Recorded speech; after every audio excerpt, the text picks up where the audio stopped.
Richie Sambora, legendary guitarist, longtime guitarist for Bon Jovi. Yeah, he's a producer, musician, singer, songwriter. He's been the longtime lead guitarist of the rock band Bon Jovi. Ex-boyfriend of Cher. And also once married to Heather Locklear. He's got a great daughter now, and he's back in town performing tonight at Iridium and also tomorrow night. We asked him what's going on. Yeah, he's going solo, and he says he's been very busy. I'm out there.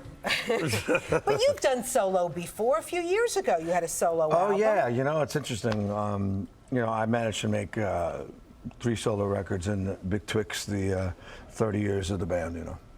It's different this time around, though, the solo tour. It's a lot bigger now. Bigger scale? Yeah, bigger stadiums, just headlining bigger theaters now. And getting ready to, I'm working with Orianthi, and Orianthi was Michael Jackson's guitar player. Sure, remember her. She's blonde, Australian, right? Yeah, we've been tearing it up. I think what music has been missing over the past years has been the improvisational thing, and just to create on the spot. It's a very exciting thing, and you have to have a very flexible band at that point. You are so natural when you're playing the guitar, but obviously you're one of the best guitarists in the world. Oh, thank you. You're talking in front of my back.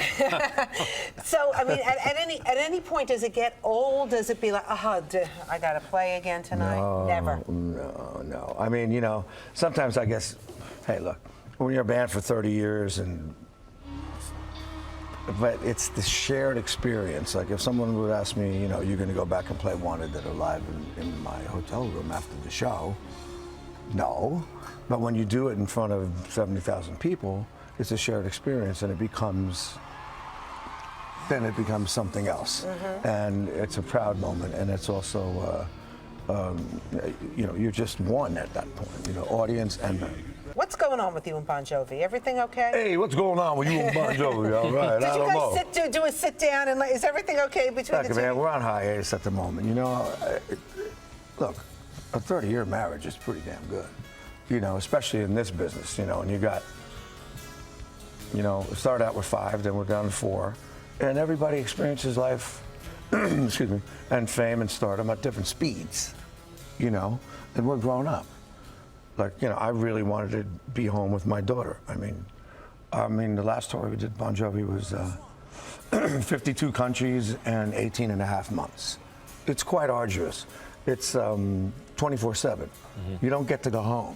I realized I missed a lot of life with my daughter and my family, and I really wanted. She needed me. I needed her. I thought that was more important. Was it love and happiness or money? Hey, we like your priorities. How are you feeling, by the way? Are you healthy? You feel good? You look good. Are you kidding me? I've never been happier and healthier in my life. Really. That's awesome. It's awesome. You know, hey, it's you know, hey, look, rock and roll lifestyle.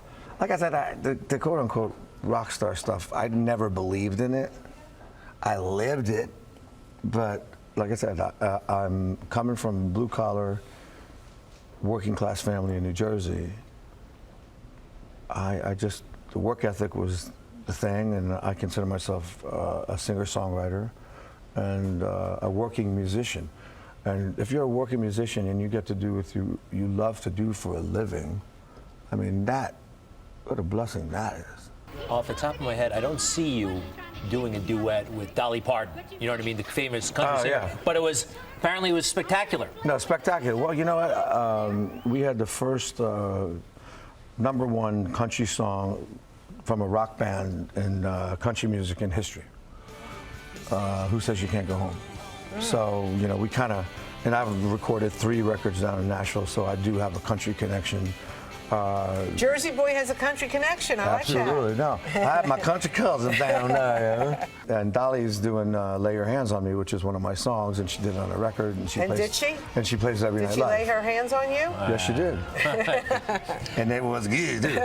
No, but, you know, she's such a sweet woman, and she's the queen of country. So I said, I came all this way to see the queen. And then we rocked it, choppered back to London. And I'm friends with Stevie Wonder, who played the festival that I played the day before. And he goes, you got to play. So in one day, I played with two of my idols. Or something. Legends. That's beautiful. And now it's going to be a slightly different scene over there at the Iridium. You can probably fit in New York City, a few hundred people in there. It's a great spot. When can we see you? I'm playing, I think, Tuesday and Wednesday. And, you know, Les Paul. Legendary guitarist. No, the father of the electric guitar. He invented it. Yeah. And also multi-track recording. So he's basically the reason why I got a job. But I happen to be very good friends with it. Long story short, I was having a birthday party when I was a kid, and a friend of mine brings Les Paul over my house. And I'm like, oh my God, right? Yeah. So we become very fast friends. It's like if we were 7 years old, we'd be buddies, right? He said, son, I brought you something. And I'm like, really? And he hands me this beautiful white Les Paul like I've never seen before in my life. And he said, hey, son, here's the cord. Here's the sword. Go cut the... Really? Stuff. Right. Yeah. Stuff. Well, okay, which friend knew Les Paul? How old are you? I'm 55. Now, how old were you at the birthday party? 28. Oh, 28. All right, so you were already playing the guitar. Oh, yeah. No, I was successful. I had this idea that it was like a 9-year-old's birthday party, and somebody brought Les Paul in. Are you still using that Les Paul guitar? I have it with me. I don't know what it is. You do? Yeah, sure. Can we see it? This is I've never seen anything like it. That's gorgeous. Oh, and you still have the autograph there. Oh, yeah. I put some nail polish on it, so it stayed. To keep it? Les Paul, by the way, is a big New Jersey guy, too, right? No, well, actually, he was born in Wabasha, Wisconsin, but he lived in Mahwah for the rest of his life. Yeah, Mahwah, New Jersey. You know, for like 40 years, yeah. So he was a Jersey guy. Yeah. Yeah, and he would come in and play the Iridium every Monday night or Tuesday night, and before then he played Fat Tuesdays, the jazz club. And, you know, I played with him all the time. So you're keeping his memory alive by doing the Iridium. Yeah, and you know, all the money's going to the Les Paul Foundation, which is very, very noble, because you know, the music programs in school nowadays are kaput. Can you give us a little something? I'll put my microphone by your...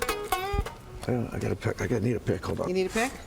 You carry a pick in your pocket? Of course I do. Is that a pick in your pocket? Hey, there's something else down there, too. I'm not going to say. Yeah, sure.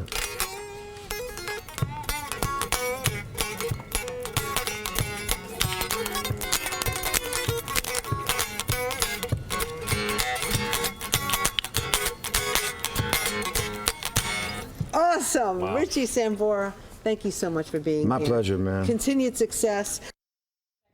Cool guy. You can see him at the Iridium tonight and tomorrow.